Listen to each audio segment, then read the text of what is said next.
All right, this is Brent Leary, and I'm actually sitting here at I call this the Desk.com headquarters. Yeah. Here. Okay, we're here at the Desk.com headquarters, and I'm here with Leyla Seka. She is the SVP and GM of Desk.com. Leyla, thank you, first of all, for having me at the headquarters here. This is really cool. I love having you here. You're one of my favorite people. You're always welcome here. Yeah, well, you know, Atlanta loves you, and you know, the whole idea of, you know, the Waffle House. So, sounds like, you know, they love you too. Well, right. So, you know, last year when I was in Atlanta, I did the keynote and I talked about the Waffle House.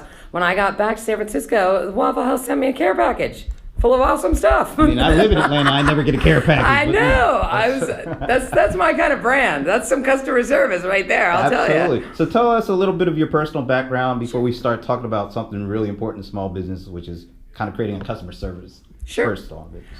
So I grew up in software, right?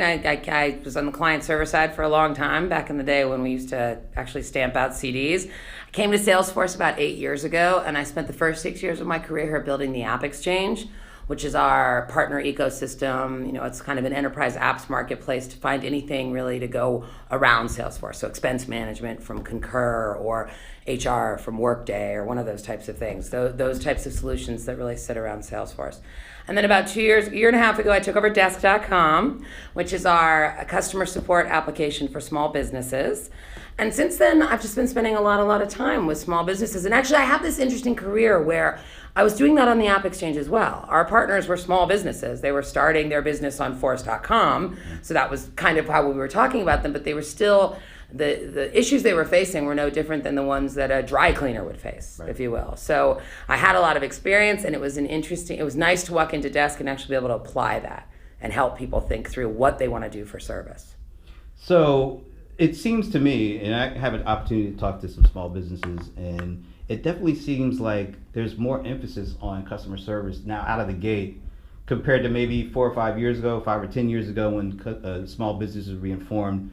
And customer service really wasn't at the forefront like it is today. Are you seeing that? And if you are, why do you think it is the case? Absolutely. First of all, I believe that customer service is the future of CRM. Firmly and 100%. I think that will be, it used to be that it was just about getting the contract signed, but really getting the contract signed is the beginning, right, of every relationship, whether that contract is you're buying an iPhone, or that contract is you're buying software, or buying a house, whatever it might be, right? You want to, the internet is awesome, right? It brought us all so much information. Like when I think back to the way I worked in college, right? I went to the library and went to a card catalog and got a book and did research and then typed a paper on a word processor and was happy it had spell check, right? I was like, woohoo, spell check, that's awesome. And the internet has brought so much information forth that we kind of have this crazy amount. Customer service is a way for companies to differentiate themselves, right? And small companies have a really hard angle because they can start with a service first mentality, right? So if you look at a company like Munchery, they have created a whole, they deliver gourmet, beautiful food to your house. So if you're working and you don't have time, you want to have a family dinner, you don't have time to cook it, they can bring it to you. But there's an experience around that. There's a driver, there's an order, and there's a whole interaction model where you're talking to them about what you want and when it gets delivered, and oops, I forgot a cookie for my kid, or whatever it might be. All of that's powered by their support solution, which happens to be Desk in this instance. But the idea being that they're leveraging all the information they're getting from their customers to provide a better experience. And that's the thing that really shifts the mark. Like if I think about myself, I deal with a lot of brands. I buy a whole bunch of stuff. The brands that know me, the brands that say, hey, Leyla, are you running out of toilet paper from Amazon? I love that because I probably am, and I haven't noticed because I'm busy. So, but they're taking time to actually think about who I am and what I'm doing, and that creates a bonding relationship between the brand and the person.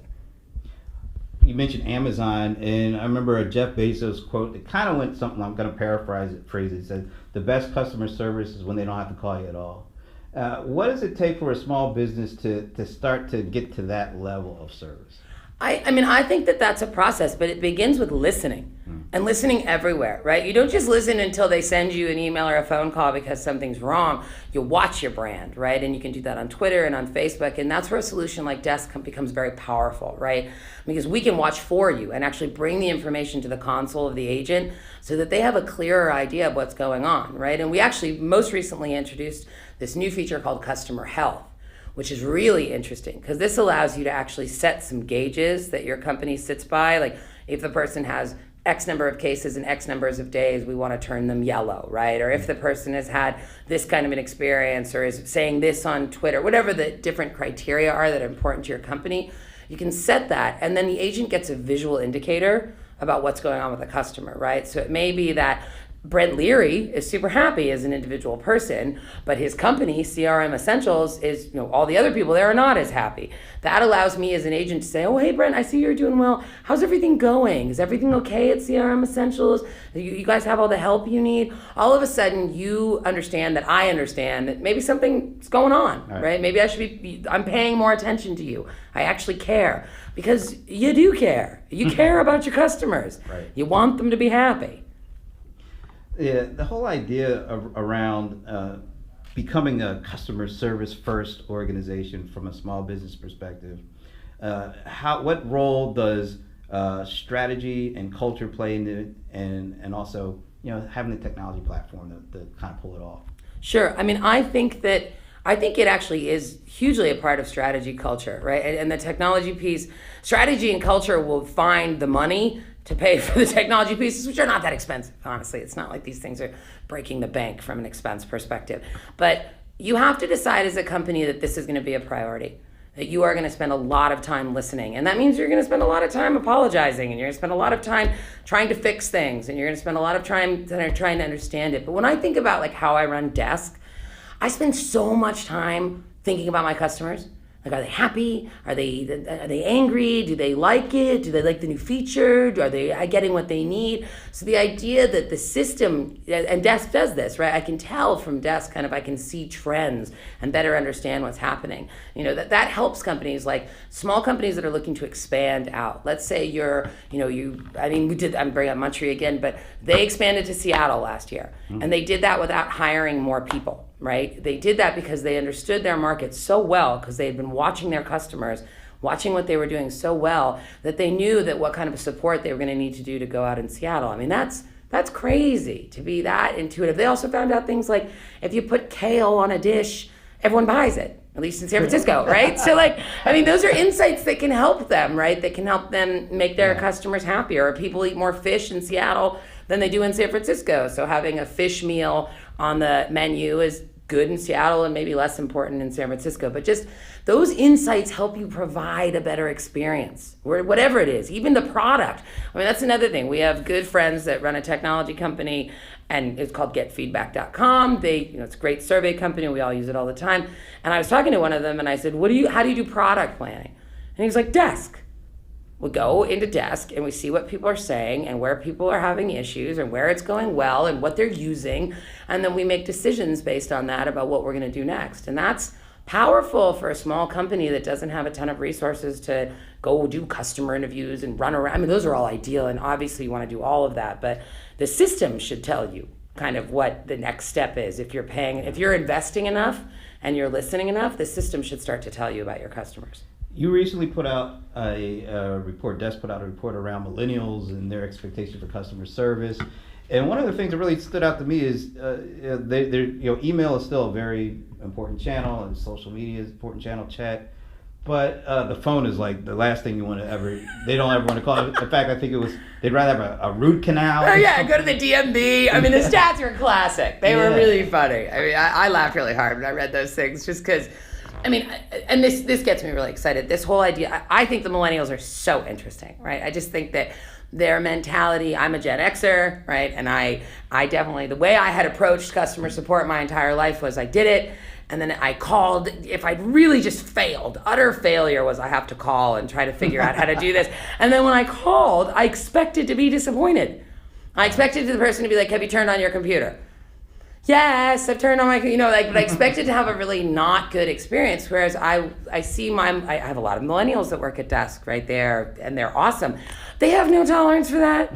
Like, are you kidding me? And they're not. They expect to be delighted. And if they're not, they're going to tell you about it, right? And I actually love it. I think it's holding all of us to a higher standard of customer care, which is important. But watching their patterns is helping me understand how customer service is evolving and how companies are going to have to evolve in order to really appease this new set, which they're coming hard. Like, the millennials are here. I love them. I think they challenge me, which I'm excited by. But I think that their mentality towards customer service is the new norm. You better make me happy. Right. And it's coming real quick. It's here almost. I mean, maybe not as quick in some of the bigger areas of companies, but like I really feel small companies with a differentiating edge are maximizing on service. Like you look, Lux Valet, they're a customer of ours. It's great service in San Francisco. You drive your car into a busy city, they take it, they come up on these little scooters, wow. They take your car, they park your car, and it's awesome, right? But they've also optimized the customer service experience such that if you call and they don't have a person to come pick your car up, and it's just, they don't have someone available, they actually get on the phone with you, or they like get to you and they say, look, there's a parking spot in this garage 2 blocks away. You can go there and park your car and you'll be just fine. This is how much it costs. They don't get anything from doing this other than they make their customer happy. So the next time the person will call again, even though they didn't get the woman to come pick it up, they got what they needed, which is their car away from them so they could go do whatever they were doing. And that's how you do it. That's how you shift the game, because you're going to keep coming back to a company that's treating you well like that and cares about you. Not just like, oh no, well, we don't have anyone, click. Well, then you're in the car without any help, right? Yeah. So I think that it's a mentality shift, but an important one. I mean, I remember when customer service first started, there was like a 1-800 number on the toothpaste, and my mom was like, woohoo! Not that she knew what to do with it, but it was the idea that someone would actually cared enough about her opinion of Colgate or whatever it might be that, she could call and give it. But that was a long time ago, and the speed of the internet, the ability to get information, the ability to have a voice,